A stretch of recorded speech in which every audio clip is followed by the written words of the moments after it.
ಇವತ್ತು ದೇಶಾದ್ಯಂತ ಎಐಸಿಸಿಯ ಕರೆ ಹಿನ್ನೆಲೆಯಲ್ಲಿ ನಮ್ಮ ಕೆಪಿಸಿಸಿ ಅಧ್ಯಕ್ಷರಾಗಿರುವಂತಹ ಮಾನ್ಯ ಬಿ.ಕೆ. ಹರಿಪ್ರಸಾದ್ ಅವರ ಸೂಚನೆ ಮತ್ತು ನಿರ್ದೇಶನದ ಅಡಿಯಲ್ಲಿ ಪ್ರತಿಯೊಂದು ಜಿಲ್ಲಾ ಕೇಂದ್ರದಲ್ಲಿ ಮೊನ್ನೆ ಉತ್ತರಾಖಂಡಲ್ಲಿ ನಡೆದಿರುವಂತಹ ಘಟನೆಯನ್ನ ಖಂಡಿಸುವಂತ ವಿಚಾರಕ್ಕೆ ಮುಂದಾಗಿ ಇವತ್ತಿನ ಹೋರಾಟ ಇವತ್ತು ಚಿಕ್ಕಮಗಳೂರಲ್ಲಿ ನಮ್ಮ ಪಕ್ಷದ ಎಲ್ಲ ಮುಖಂಡರು ಸೇರಿ ನಡೆಸುತ್ತಿರುವಂತಹ ಹೋರಾಟ ಏನಿದೆಯೋ ಒಂದು ಸಾಮಾಜಿಕ ಬದ್ಧತೆಯನ್ನ ಹೊಂದಿರುವಂತ ಇವತ್ತು ಸಾಮಾಜಿಕ ಕಳಕಳಿಯನ್ನ ಹೊಂದಿರುವಂತ ಪ್ರತಿಯೊಬ್ಬ ನಾಗರಿಕ ಸಂವಿಧಾನ ಒಪ್ಪುವಂತ ಪ್ರತಿಯೊಬ್ಬ ಭಾರತೀಯನು ತಲೆ ತಗ್ಗಿಸುವಂತ ರೀತಿಯ ಘಟನೆಗಳು ಬಿಜೆಪಿಯ ಆಡಳಿತದಲ್ಲಿ ಆಗ್ತಿರುವಂತ ವಿಚಾರನ ಖಂಡಿಸಿ ಇವತ್ತಿನ ಹೋರಾಟ ಮಾಡ್ತಿದ್ದೇವೆ.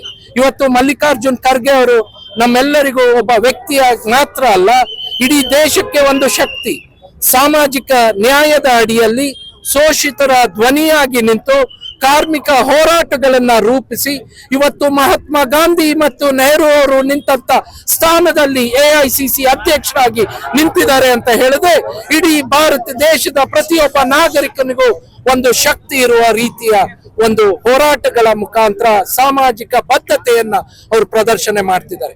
ಅವರಿಗೆ ಸಿಕ್ಕಂತ ಪ್ರತಿಯೊಂದು ಅವಕಾಶದಲ್ಲೂ ಸಮಾಜಕ್ಕೆ ಒಳ್ಳೆಯದಾಗುವಂತ ವಿಚಾರಗಳನ್ನ ಪ್ರಸ್ತಾಪ ಮಾಡಿ ಈ ಬಿಜೆಪಿಯ ನೈಜ ವಿಚಾರಗಳನ್ನ ಎಳೆಯುವಂತ RSS ನ ಮನಸ್ಥಿತಿಯನ್ನ ಹೊರಗಾಕುವಂತ ಇವತ್ತು ನಮ್ಮ ಜಾತಿ ಧರ್ಮಗಳನ್ನ ಒಡೆಯುವಂತ ನಮ್ಮ ಸಮಾಜದ ಏಕತೆಯನ್ನ ಒಡೆಯುವಂತ ಪ್ರಯತ್ನಗಳಿಗೆ ಮುಂದಾಗಿರುವಂತ ಈ ಬಿಜೆಪಿಯ ಆಡಳಿತದ ವಿರುದ್ಧ ಧ್ವನಿ ಎತ್ತುವಂತ ಸಂದರ್ಭದಲ್ಲಿ ಬಿಜೆಪಿಯವರು ಇದನ್ನ ಸಹಿಸಕ್ಕಾಗ್ತಾ ಇಲ್ಲ. ಆಡಳಿತ ಕುಸಿತಿರುವಂತ ವ್ಯವಸ್ಥೆ ಆಗ್ತಾ ಇದೆ. ಕೇಂದ್ರದಲ್ಲಿ ಎಲ್ಲಿ ನೋಡಿ ಹಗರಣಗಳು ನಡೀತಾ ಇದೆ. ಇವತ್ತು ವಿದ್ಯಾರ್ಥಿಗಳಿಗೆ ನ್ಯಾಯ ಇಲ್ದಿರುವಂತ ವ್ಯವಸ್ಥೆ ಇದೆ. ವಿದ್ಯಾರ್ಥಿಗಳು ಮಾತ್ರ ಅಲ್ಲ, ರೈತರಿಗೆ ಕಾರ್ಮಿಕರಿಗೆ ನ್ಯಾಯ ಇಲ್ದಿರುವಂತ ವ್ಯವಸ್ಥೆ, ಅವರನ್ನ ಶೋಷಣೆ ಮಾಡುವಂತ ವ್ಯವಸ್ಥೆಗೆ ಮುಂದಾಗ್ತಿದ್ದಾರೆ. ಮಹಿಳೆಯರಿಗೆ ರಕ್ಷಣೆ ಇಲ್ದಿರುವಂತ ವ್ಯವಸ್ಥೆ. ಹಾಗಾಗಿ ಇವತ್ತು ಸಂವಿಧಾನದ ವಿರುದ್ಧವಾಗಿ ನಡೀತಿರುವಂತ ಬಿಜೆಪಿಯ ವಿರುದ್ಧ ಗಟ್ಟಿಯಾದ ಧ್ವನಿಯಾಗಿರುವಂತ ಮಲ್ಲಿಕಾರ್ಜುನ್ ಖರ್ಗೆ ಅವರ ಆತ್ಮಸ್ಥೈರ್ಯವನ್ನು ಕುಗ್ಗಿಸುವಂತ ಪ್ರಯತ್ನಕ್ಕೆ ಮುಂದಾಗಿದಿರಲ್ಲ ಬಿಜೆಪಿ ಅವರೇ, ನೀವು ಇವತ್ತು ಕ್ರಮವನ್ನು ತಗೊಳ್ಬೇಕಾಗತ್ತೆ.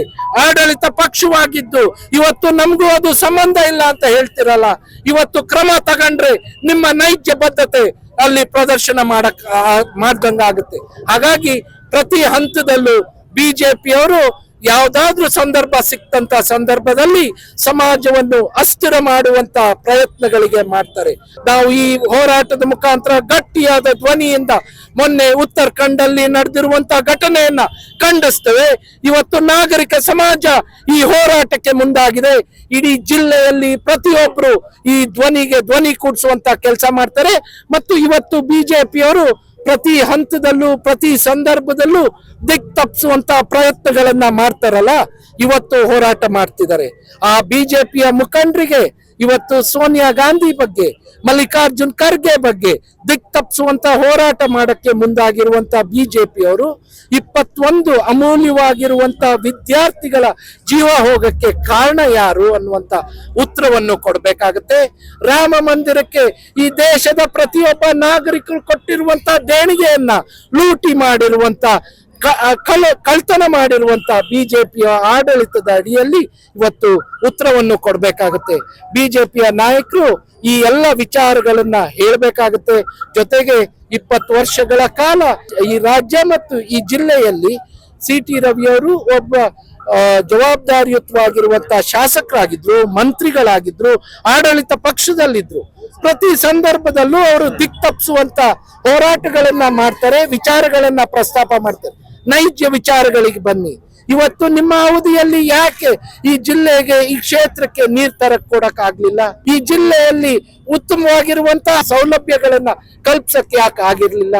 ಈಗ ಕಾಂಗ್ರೆಸ್ ಸರ್ಕಾರ, ನಮ್ಮ ಮುಖ್ಯಮಂತ್ರಿಗಳು, ನಮ್ಮ ಜಿಲ್ಲಾ ಸಚಿವರು, ನಮ್ಮ ಶಾಸಕರೆಲ್ಲ ಸೇರಿ ಮಾಡುವಂತಹ ಸಂದರ್ಭದಲ್ಲಿ ದಿಕ್ ತಪ್ಪಿಸುವಂತ ವಿಚಾರಗಳಿಗೆ ಮುಂದಾಗಬೇಡಿ. ಈಗಾಗಲೇ ಜನರಿಗೆ ಇವೆಲ್ಲ ಮನವರಿಕೆ ಇದೆ. ಹಾಗಾಗಿ ನೈಜ ವಿಚಾರಗಳನ್ನ ಮಾತಾಡಿ ಅನ್ನುವಂತ ಒತ್ತಾಯ ಮಾಡ್ತೇವೆ. ಮಲ್ಲಿಕಾರ್ಜುನ್ ಖರ್ಗೆ ಅವರು ನಮ್ಮೆಲ್ಲರಿಗೂ ಒಂದು ಆದರ್ಶ. ಮಲ್ಲಿಕಾರ್ಜುನ್ ಖರ್ಗೆ ಅವರು ನಮ್ಮೆಲ್ಲರಿಗೂ ಒಂದು ಸ್ಫೂರ್ತಿ ಅನ್ನುವಂತ ವಿಚಾರನ ಈ ಸಂದರ್ಭದಲ್ಲಿ ಹೇಳ್ತಾ ಅವಕಾಶಕ್ಕಾಗಿ ವಂದಿಸ್ತೀನಿ. ನೋಡಿ, ಕೆಲವು ಆಂತರಿಕವಾಗಿ ಮಾತಾಡಬೇಕಾಗಿರುವಂತ ಬಗೆಹರಿಸುವಂತ ವಿಚಾರಗಳನ್ನ ನಾವು ಪಕ್ಷದ ಒಳಗೆ ಕೂತು ತೀರ್ಮಾನ ಮಾಡ್ತೇವೆ.